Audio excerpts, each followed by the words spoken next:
Hello. Welcome to another episode of Conversations in the Void. I'm your host, Joshua Von Ammon. Joining us today is Alfredo Salazar-Caro. Alfredo is a native of Mexico City, presently a resident of the School of the Art Institute of Chicago, a student of the School of the Art Institute of Chicago, where he'll be receiving his Bachelor's in Fine Arts degree this spring of 2013. Alfredo is shown in cities such as Mexico City, New York, Berlin, London, Brussels, Amsterdam, and presently in Dallas at the Oliver Francis Gallery. He's been awarded by the DMA, the Kimbrough, and the DeGolyer Grant. He's also been featured in Leonardo, the Almanac of Art and Technology by MIT. It's a pleasure to have you on the show. Thank you for having me. So I just want to start this off, talk a little bit about the materials of your practice in new media. If you could just, sort of Sure. start. So, a lot of my practice, I suppose you could engulf it underneath the new media umbrella. It consists of sculpture installations that are usually complemented by digital either projections or aspects to it in terms of technology. And recently I've been working a lot with virtual environments and virtual reality. Mm-hmm. In terms of my materials, I suppose. And now, I know that we had recently on the show Kyle Evans, who's a colleague of yours and an individual involved in the same movement, the Dirty New Media. Yeah, the Chicago Dirty New Media. Chicago Dirty New Media. And as far as your involvement, I'd like if you could speak a little bit to that, something that, like how you were involved with it, what you're doing with it at the moment. Yeah, so I suppose maybe I should talk about the difference between Kyle's practice and mine.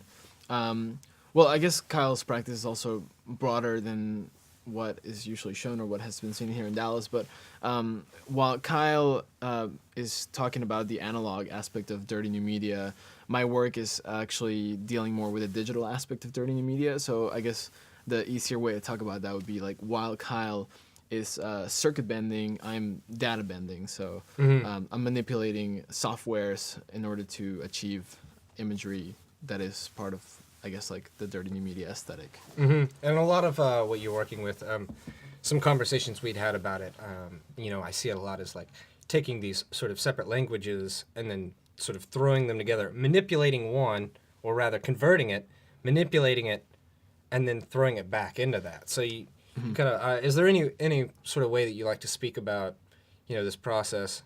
Sure, and I guess in a way that's kind of like the Dirty New Media school of thought. Which is essentially, in terms of this like translation of languages, I guess is like whenever you take a piece of software such as like an MOV or a JPEG and you open it through a program that is not usually supposed to open it, it gives you a different translation of the same file type. So through these translations, you're able to either manipulate or, I guess, alter through a program that is not meant to be altered with, and then you achieve results that are, sporadic, random, and sometimes really beautiful. Mm-hmm. So, yeah. And I want to talk a little bit, on one end, that's a lot of the practice of it. On the other, a lot of this is sort of akin to like sort of rogue graffiti, but like an impermanent, rogue graffiti as far as the things you've done with Street Team, and that's something you act in. Can you talk a little bit about that? Yeah, sure. So Street Team was a project that started in early 2012, in which I took the work of about 14 different artists, most of them international, some of them net-based, some of them filmmakers. And I took their work in a miniature projector with me to Western Europe, and I installed their works into major museums throughout, so like the Tate Modern, the Boymans in, I think that's Brussels, and several others throughout several countries. And then I recorded these installations and presented them as actual and got them documented. Pieces of work. Yeah, that's documented pieces of work. Did you ever get caught? I did, actually. I did get caught in Mexico City, which was really weird because, that's where I'm from, and I didn't think that the security would be too tough there because, Mexicans are pretty lax about most things. But I was there with my whole family, actually, in the museum, and the guards kind of, like, saw that I was being a little bit sneaky around them, eventually they caught on to what I was doing, and they started kind of following me around. They asked me not to do it again, and then I did it again. So I got kicked out, and escorted by them, and I just waited for my family outside. And but I got what I needed, so I got the documentation. That's so fantastic. technically, the exhibition did happen. And this sounds stupid, but I mean, you're working with you're bringing projectors. These are battery operated. Yeah, I mean, yeah. This miniature projectors, which is one of the things that I'm fascinated by, this current technologies, and part of them. I mean, I use projectors for a lot of my work, and I guess like within the past, I don't know, maybe 5 years, miniature projectors have become available to the public, and they're more and more commonplace and more, I guess, affordable. So yeah, I've been using this miniature projector that's about the size of a phone. So most of the time when I take it out, guards will tell me, no photography or whatever. Sometimes people think it's my phone, but in reality, it's a miniature installation device, I guess. That's fantastic. There's also a recent project went on called Dither Doom. Right. And that's something that just ended in the non-eventful apocalypse. Right, yeah. The 2012 apocalypse, the Mayan prediction that totally failed, which, I mean, like, we can go on a whole discussion about why that was wrong in the first place. But, so me and a few of my colleagues that are all kind of streaming from the dirty new media scene, see, Shawnee Holloway, Kevin, oh man, what's Kevin's last name? That's not cool, I'm totally forgetting. Well, Patrick Quinn, John Cates. We can tag it later anyway. Yeah, let's tag Kevin later on this. Don't worry about it. He goes by Young Pharaoh. Shout out to Young Pharaoh.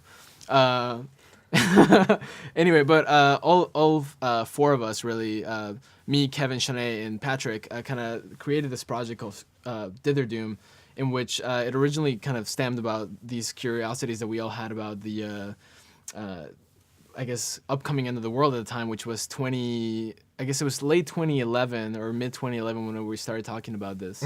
And it started out as this kind of like aesthetic that we created on Tumblr, and then eventually it became a video screening in which we asked other artists to respond to this idea of apocalypse and the end of the world. And eventually all that grew into a performing group, which consisted of me, Patrick, Kevin, and Shawnee. So we kind of like got together and started talking about this end of the world, and we made some weird stuff, and we wore ritualistic death masks, and we performed in front of an audience and made weird video projections. All right. So, so I mean, you're working both in like online, which is a form in and of itself, invasively installation based, I suppose one could say, and then also sort of interactive, performance oriented, and doing these sorts of things. Is there any sort of thing that you're sort of working toward right now? Any kind of new developments in your work? Yeah. First of all, I would like to say Kevin Carey. That's Kevin's name. Secondly, gotcha. Took me a minute. So in terms of what I've been working on for my personal work, I suppose a lot of this work I consider to be collaborative or maybe like side projects. I mean, the Street Team project was I'm definitely like 100% involved in, but I consider it separate from I consider that my curatorial practice, and as opposed to my personal art practice, in which now I'm really kind of involved in the idea of virtual reality in combination with memory and time. So these things together have kind of made me do things like recently I made a recreation of one of my grandparents' house as a virtual reality interactive piece in which people could navigate my grandparents' house that I reconstructed from memory in a virtual environment, right? So this also became later on an installation in which there's sculptural aspects to it. So the entire room in which the installation was placed was actually outfitted to look like a domestic space, more specifically my grandparents' house. Yeah. And the interface was actually a kitchen island in which I embedded a keyboard so that people could actually interact with this massive projection that was, a navigable version of my grandparents' house. And you have a show right now at Oliver Francis Gallery. Right. This is a solo show. Right. Kind of have free reign. as far as that project's concerned. Yeah. What kind of work are you working with there? Is that in that similar vein, or is this more installation based? It's a little bit of everything, I guess. The show's called MMORPG FPS, which stands for Massive Multiplayer Online First-Person Shooter. Oh, I'm sorry. Massive Multiplayer Online Role-Playing Game First-Person Shooter, which is a reference to video games, which is really where my interest in virtual reality stems from. And I guess in this show, I'm kind of showing things that I've been working on since about probably 2011, which is when I started exploring this kind of ideas of memory and kind of like introspection into things that I wanted to, I guess, go back to, but not being able to, obviously, because we're constantly moving forward. So a lot of the work in there is going to be dealing with, I guess, like the phenomenon of always having memories kind of disappear over time, and the way that as we recall them, they actually become more and more false and more, I guess, fabricated in their own minds. Excellent. Well, this is a show. I mean, I hate to cut you off. No, it's cool. But we do need to wrap it up. It's been a pleasure having you on the show. Again, that's at the Oliver Francis Gallery in Dallas. That show's going to be open through the month. Dates? When's the closing? January 18th opens. It closes about 3 weeks Oh, sorry. later. Sorry, yeah. It's opening on the 18th. That's right. Yeah.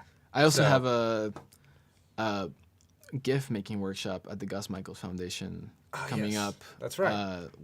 January the 16th. And I got a show coming up at the New York Museum of Moving Image. That's right. Fantastic. On February 1st. Well, we'll have links to all of that. It was a pleasure to have you on the show. Thank you for having me. Hope to see you again soon. For sure. And best of luck on everything. Thanks. Next, we have featured musician also living in Chicago. I hope you enjoy it. His song is titled My Jesus Turns Water. No, that's not his song. It's called Chicago in the Winter.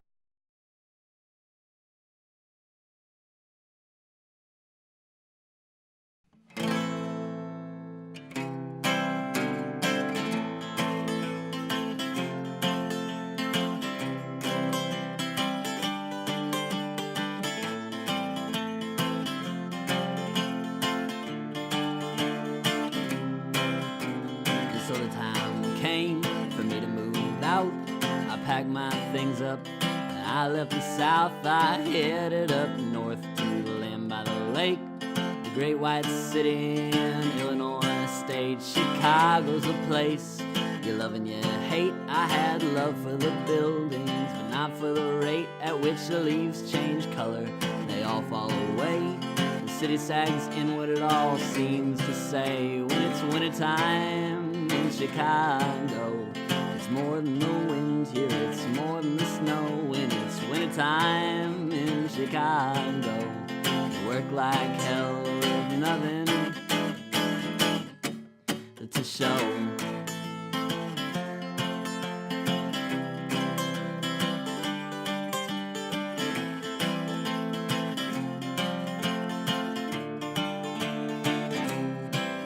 The steam, it churns upwards in columns of black. Great pillars of pollution rise from every stack. And every time that you wait for the train, you're in danger of being robbed, beaten, and slain. The streetlights cast down a dingy golden light. You can see from miles down State Street at night.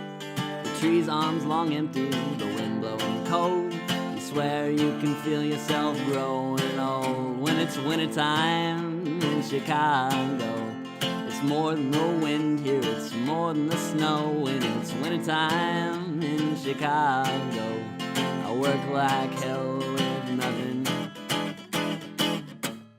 to show.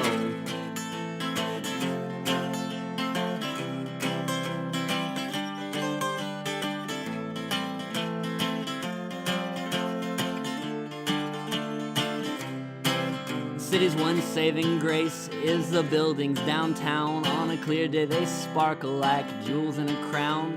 But it feels like those clear days come less often than Santa. When my job here is done, I'm moving down to Atlanta. Now I'm given the choice of multiple options. None of these decisions are elementary, Watson. So for now, within my cubicle, I sit confined. Every glance out the window, it serves to remind me that it's wintertime in Chicago. It's more than the wind here, it's more than the snow, and it's wintertime in Chicago. I work like hell with nothing to show.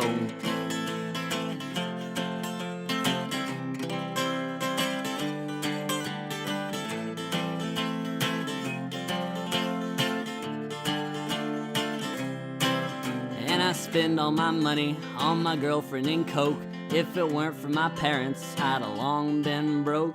By mid-afternoon, my room has grown dark. No events to remember or on which to remark. Now I got a hat and some cowboy boots. I'll tell you my band, we could play the blues. But I didn't know blue until I left Texas. We've been to the crossroads, now the devil expects us.